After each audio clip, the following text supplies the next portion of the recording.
Baik, untuk materi kali ini kita akan menjelaskan tentang turunan fungsi diferensial. Yang pertama ada definisi turunan, kedua aturan dasar turunan, yang ketiga turunan fungsi konstan, yang keempat turunan fungsi identitas, dan yang kelima turunan fungsi pangkat. Pertama yang kita bahas adalah apa itu definisi turunan.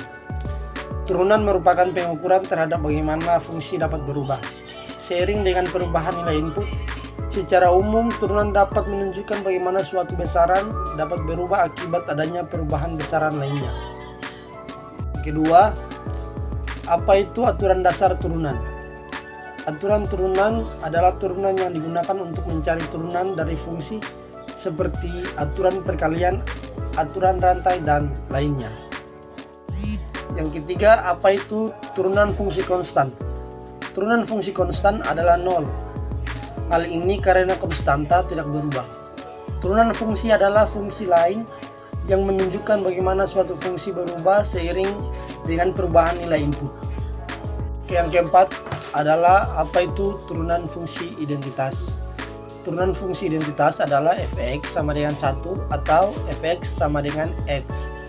Turunan fungsi merupakan fungsi yang baru dihasilkan dari penurunan pangkat fungsi sebelumnya. Turunan fungsi juga dapat diartikan dengan diferensial.